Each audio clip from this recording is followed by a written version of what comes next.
Hi hello good evening. ഞാൻ വൈകുന്നേരം ഇന്ന് എന്താ പരിപാടി എന്ന് കൂട്ടുകാർക്ക് അറിയാമോ? ഞാനൊരു മട്ടൺ സൂപ്പ് വെക്കാമെന്ന് വിചാരിച്ചു. ഇവിടെ ഈ കാല് കിട്ടുന്നതെന്ന് വെച്ച് കഴിഞ്ഞാൽ ഇവർ വൃത്തിയായിട്ടൊന്ന് ക്ലീൻ ചെയ്യത്തില്ല കേട്ടോ. ഇവരാണെന്നുണ്ടെങ്കിൽ അങ്ങനെ ആ തൊലിയോടുകൂടി കട്ട് ചെയ്തിട്ട് ഇങ്ങനെ ചുട്ടിട്ട് അങ്ങനെ ഇനി തരുവാണ് പതിവ്. അതുകൊണ്ട് ഇതിപ്പോൾ എനിക്ക് നല്ല പണിയാണ്. അപ്പോൾ ആദ്യം ഇതൊന്ന് ക്ലീൻ ചെയ്യണം. അത് ഞാൻ വിചാരിച്ചു ഉപ്പുകല്ലെടുത്തിട്ടതാണ്. ഉപ്പുകല്ലെടുത്തിട്ടിട്ട് ഇങ്ങനെ ഒന്ന് ഞെവിടി കഴിവിയാൽ പോകുമെന്ന് വിചാരിച്ചു. പക്ഷെ പോകത്തില്ല. പിച്ചാത്തി കൊണ്ട് ചോവിനെ ചുരണ്ടി ക്ലീൻ ചെയ്യണം. അപ്പോൾ ആദ്യം ഇതൊന്ന് ക്ലീൻ ചെയ്തിട്ട് ഞാൻ അപ്പോൾ ആദ്യം എന്താ ചെയ്യണമെന്ന് വെച്ച് കഴിഞ്ഞാൽ ഇതിൻ്റെ ഈ കറുത്ത ഇതുണ്ടല്ലോ, ഇതുപോലെ ഇങ്ങനെ ചുരണ്ടിയിട്ട് ഇതിൽ ഈ തൊലി അങ്ങ് ഇളക്കി കളയണം. ഇളക്കിയിട്ട് വൃത്തിയായിട്ടൊന്ന് ചുരണ്ടി ക്ലീൻ ചെയ്തെടുത്തോണ്ട് വരട്ടെ. ഞാൻ ഇത് ഫുൾ അതിൻ്റെ പുറത്തെ തൊലി ഇതെല്ലാം വൃത്തിയായിട്ട് ചുരണ്ടി ക്ലീനാക്കി എടുത്തു. ഇനി ഇതിലേക്ക് കുറച്ച് കല്ലുപ്പും അതിൻ്റെ കൂടെ കുറച്ച് മഞ്ഞളും കൂടി ഇട്ടിട്ട് ഇത് നന്നായിട്ടിങ്ങനെ ഞെവിടി ഇച്ചിരി വെള്ളം ഒഴിച്ച് വൃത്തിയായിട്ട് കഴുകണം. അപ്പോൾ ഞാൻ ഇങ്ങനെ ഒന്ന് ക്ലീൻ ചെയ്തെടുക്കട്ടെ. ഇത് ഞാനിങ്ങനെ ഡീറ്റെയിൽ ആയിട്ട് കാണിക്കുന്നത് ഇങ്ങനെ മട്ടൺ സൂപ്പ് ഇതുവരെയായിട്ടും വെച്ചിട്ടില്ലാത്തവർക്ക് ഇത് കാണുമ്പോൾ ഇതുപോലെ ചെയ്യാമല്ലോ എന്ന് വിചാരിച്ചിട്ട് ഞാൻ കാണിച്ചു തരുന്നത് കേട്ടോ. അപ്പോൾ ഞാൻ ഈ കല്ലുപ്പും മഞ്ഞളും ഇട്ട് നന്നായിട്ടൊന്ന് ഞെവിടി വൃത്തിയായിട്ട് 2-3 വെള്ളം ഒന്ന് കഴുകി ക്ലീൻ ചെയ്തെടുക്കട്ടെ. അപ്പോൾ വൃത്തിയായിട്ട് കഴുകി ക്ലീൻ ചെയ്തുകൊണ്ട് വന്നു. ഇനി നമുക്കിത് കുക്കറിലേക്ക് അങ്ങ് ഇട്ട് കൊടുക്കാം. അതിനുശേഷം ഇതിലേക്ക് ചേർക്കാനുള്ളത് എന്തൊക്കെയാണെന്നുള്ളത് നമുക്ക് നോക്കാം. ഞാൻ ഇതിനകത്ത് ചേർക്കാൻ വേണ്ടി ഒരു 10-12 ചെറിയ ഉള്ളി, വലിയൊരു കഷ്ണം ഇഞ്ചി ചെറുതായിട്ട് മുറിച്ചത്, അതുപോലെ തന്നെ 2 കഷ്ണം വെളുത്തുള്ളി, അതിൻ്റെ തൊലിയൊക്കെ കളഞ്ഞ് വെച്ചിട്ടുണ്ട്. ഇത് 3 കൂടെ ആദ്യം ഒന്ന് ചതച്ചിഞ്ഞെടുക്കാം. അപ്പോൾ ഇതെല്ലാം ഞാൻ നന്നായിട്ട് ചതച്ചുകൊണ്ട് വന്നു. ഇനി ഇത് നമുക്ക് ഈ മട്ടൻ്റെ കാലിലേക്ക് അങ്ങ് ഇട്ട് കൊടുക്കാം.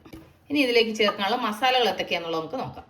എൻ്റെ കൈക്ക് 1 പിടി മല്ലി, വലിയൊരു കഷ്ണം കറുവപ്പട്ട, 2 ഏലക്ക, 4 ഗ്രാമ്പു, 1 ടീസ്പൂൺ ജീരകം, അതുപോലെ എൻ്റെ കൈക്ക് 1 പിടി കുരുമുളക്. ഇത് വേണമെങ്കിൽ ചതച്ച് ചേർക്കാം, അല്ലെങ്കിൽ മിക്സിയിലിട്ടൊന്ന് ക്രഷ് ചെയ്തിട്ടെടുക്കാം.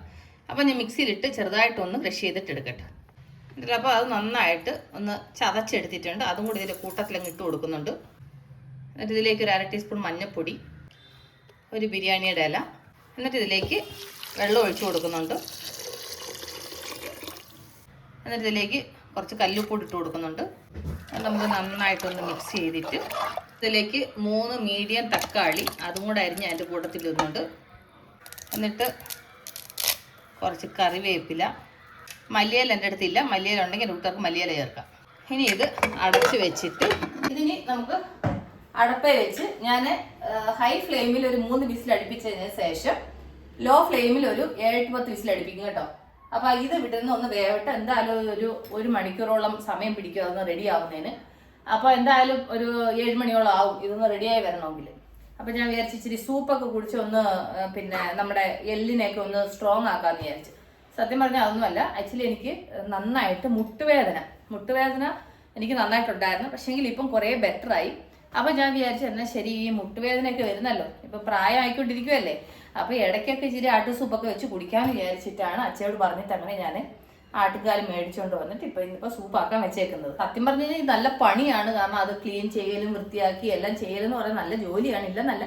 എന്നാൽ കൂടി നമുക്ക് ഇതൊക്കെ നമ്മുടെ ആരോഗ്യത്തിന് നല്ലതല്ലേ, അതിന് വേണ്ടിയിട്ട് ഞാൻ ചെയ്യുന്നതാണ്. അപ്പോൾ എല്ലാവർക്കും 2 ദിവസം എല്ലാവർക്കും കുടിക്കാമല്ലോ എന്ന് വിചാരിച്ചിട്ടാണ് ഞാൻ വെള്ളം കൂട്ടി വെച്ചിട്ട് നന്നായിട്ട് ഒന്ന് വേവിച്ച് റെഡിയാക്കി എടുക്കാമെന്ന് വിചാരിച്ചത്.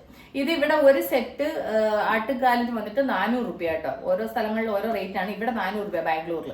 ഇവിടുത്തെ റേറ്റും കൂടെ ഞാൻ പറഞ്ഞതാണ്. അപ്പോൾ നമുക്ക് 1 മണിക്കൂർ കഴിഞ്ഞ് കാണാം. അപ്പോൾ ഇതൊന്ന് നന്നായിട്ടൊന്ന് വെന്ത് അതിൻ്റെ ഇതെല്ലാം ഒന്ന് ഇറങ്ങി കഴിഞ്ഞിട്ട് നമുക്ക് കാണാം കേട്ടോ. അപ്പോൾ അത് നന്നായിട്ടൊന്ന് വേവട്ടെ. അങ്ങനെ നമ്മുടെ സൂപ്പ് റെഡി ആയിട്ടുണ്ട്. അതിൻ്റെ ഏറൊക്കെ പോയിട്ട് കുറേ നേരത്തെ പ്രോസസ്സായിരുന്നു. അപ്പോൾ അത് റെഡി ആയിട്ടുണ്ട്. അപ്പോൾ നമുക്ക് തുറന്നു നോക്കിയാലോ. അപ്പോൾ അതിൻ്റെ ഏറെല്ലാം പോയില്ലേ, നമുക്കൊന്ന് തുറന്നു നോക്കാം. സൂപ്പ് റെഡി ആയിട്ടുണ്ട്, കണ്ടില്ലേ, എല്ലൊക്കെ നന്നായിട്ട് വെന്ത് അതിൻ്റെ ഇതെല്ലാം ഇറങ്ങിയിട്ടുണ്ട് കേട്ടോ. ഞാനൊരു കുറേ വിസിലടുപ്പിച്ച്, കൂട്ടുകാർ കാണുന്നുണ്ടോ, ഇതിൻ്റെ ഉള്ളിലൊക്കെ അത് ഫുള്ള് വെന്ത് ഇതായിട്ടുണ്ട്. ഞാൻ കുറച്ച് ഉപ്പ് ഇട്ടോളൂ, ഉപ്പ് നോക്കിയാൽ വെച്ച് ഇടാമെന്ന് വിചാരിച്ചു. ഒരല്പം കൂടെ ഉപ്പിൻ്റെ കുറവുണ്ട്, ആവശ്യത്തിന് ഉപ്പ് കൂടെ അങ്ങ് ഇട്ട് കൊടുക്കുന്നുണ്ട്. ഞാൻ ഇച്ചിരി വെള്ളം കൂട്ടി വെച്ചതാണ് കേട്ടോ. എന്ന് വെച്ച് കഴിഞ്ഞാൽ കുറച്ച് 3-4 പ്രാവശ്യമായിട്ട് കുടിക്കാമല്ലോ. പിന്നെ ഇതിപ്പം തണുത്ത് കഴിയുമ്പോൾ അങ്ങനെ ഫ്രിഡ്ജിൽ വെച്ചിട്ട് ആവശ്യത്തിന് കുറേശ്ശെ എടുത്തിട്ട് തിളപ്പിക്കും. ഇങ്ങനെ വേണമെങ്കിലും കുടിക്കാം. ഞാനിപ്പോൾ ഇച്ചിരി ഒന്ന് കടു വറുത്ത് ഇതിനകത്ത് ഒഴിക്കുന്നുണ്ട്. അതിനുവേണ്ടി ഞാൻ പാനടപ്പ വെച്ച് ഇതിലേക്ക് ഒരല്പം നെയ്യ് ഒഴിച്ചു കൊടുക്കുന്നുണ്ട്. നെയ്യ് നന്നായിട്ട് ചൂടാകുമ്പോൾ കുറച്ച് ചെറിയുള്ളി അരിഞ്ഞ് അതിലേക്ക് ഇട്ട് കൊടുക്കുന്നുണ്ട്. ഇതൊന്ന് ഫ്രൈ ചെയ്തിട്ട് അതിൻ്റെ കൂടെ ചേർക്കും. അപ്പോൾ നന്നായിട്ട് ഫ്രൈ ആയിട്ടുണ്ട്. ഇനി നമുക്കിത് സൂപ്പിലേക്ക് ഒഴിച്ചു കൊടുക്കും. അപ്പോൾ നമുക്ക് സൂപ്പ് ഒന്ന് കുടിച്ചു നോക്കിയാലോ. അപ്പോൾ നല്ല ചൂട് സൂപ്പ് റെഡി ആയിട്ടുണ്ട് മക്കളെ.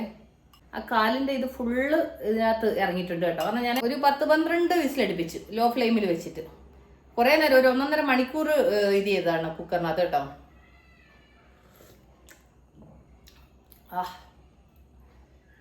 എല്ലാം കറക്റ്റ് ആയിട്ടുണ്ട് കേട്ടോ. എരിവും ആ മസാലയും അതിൻ്റെ ആ ഒരു ടേസ്റ്റ്. കാരണം ഉപ്പ് കുറച്ചൊരു കുറവുണ്ടായിരുന്നു. പിന്നെ ഞാനിപ്പോൾ ആവശ്യത്തിന് ഉപ്പൊക്കെ ഇട്ടപ്പോഴത്തന്നെ കറക്റ്റ്. കാരണം ഞാൻ ഉപ്പ് കുറച്ചിട്ടെൻ്റെ കാര്യം എൻ്റെ കൂട്ടുകാർക്ക് അറിയാമോ. ഞാൻ കല്ലുപ്പൊക്കെ ഇട്ടിട്ടല്ലേ അത് കഴുകിയത്. അപ്പോൾ ചിലപ്പം അതിനകത്ത് അങ്ങനെ ഉപ്പിൻ്റെ അംശം ഉണ്ടായിരുന്നു. 3-4 വെള്ളം കഴുകി, എന്നാലും അതിനകത്ത് വല്ല ഉപ്പിൻ്റെ അംശം ഉണ്ടാവുമോ എന്ന് പേടിച്ചിട്ടാണ് ഞാൻ ഉപ്പ് കുറച്ചിട്ട്. നമുക്ക് ഉപ്പ് കുറവാണെങ്കിൽ വേണേൽ ചേർക്കാം, കൂടിപ്പോൾ എന്ത് ചെയ്യാൻ പറ്റും. അതുകൊണ്ടാണ് അങ്ങനെ ഞാൻ കുറച്ചിട്ട് കേട്ടോ. പക്ഷെങ്കിൽ സൂപ്പ് നമുക്ക് ആ ഒരു ഇതൊന്നുമില്ല കേട്ടോ. ചൊവ അങ്ങനത്തുള്ള ഇതൊന്നും തോന്നില്ല. ചില സമയത്തൊക്കെ നമുക്ക് ഈ അടുത്ത സൂപ്പ് കുടിക്കുമ്പോൾ ആ ഒരു ചെറിയൊരു ചൊവ പോലൊക്കെ തോന്നുമല്ലോ. പക്ഷെ അങ്ങനെയൊന്നുമില്ല, നല്ല ടേസ്റ്റും. വല്ലപ്പോഴും ഇങ്ങനെ ആട്ടു സൂപ്പ് വെച്ച് കുടിക്കുന്നത് ഏറ്റവും നല്ലതാണ്. കാരണം എനിക്ക് നന്നായിട്ട് മുട്ടുവേദനയും ഒക്കെ എനിക്ക് വന്നപ്പോഴാണ് ഞാൻ ശരിയെന്ന് വിചാരിച്ചിട്ട് ഞാൻ ഇച്ചിരി കഷ്ടപ്പെട്ടാലും വേണ്ടതെന്ന് വിചാരിച്ചിട്ട് ഞാൻ ഇന്നിപ്പോൾ വൈകുന്നേരം ഇതുണ്ടാക്കിയത് കേട്ടോ. അപ്പോൾ എൻ്റെ കൂട്ടുകാർ ഇതുപോലെ മാസത്തിൽ ഒരു വട്ടമൊക്കെ ഇച്ചിരി ആട്ടു സൂപ്പൊക്കെ ഉണ്ടാക്കി കുടിക്കും. ഏറ്റവും നല്ലതാണ് ശരീരത്തിന്. അപ്പം ഞാൻ പോയിരുന്ന സമാധാനമായിട്ട് ചൂടോടെ ഈ സൂപ്പൊന്ന് കുടിക്കട്ടെ. ബാക്കി എല്ലാവർക്കും സൂപ്പ് കുടിക്കാൻ കൊടുക്കട്ടെ. അപ്പം നമുക്ക് ഉടനെ തന്നെ അടുത്ത വീഡിയോ വീണ്ടും കാണാതെ. Take care, bye, see you, good night.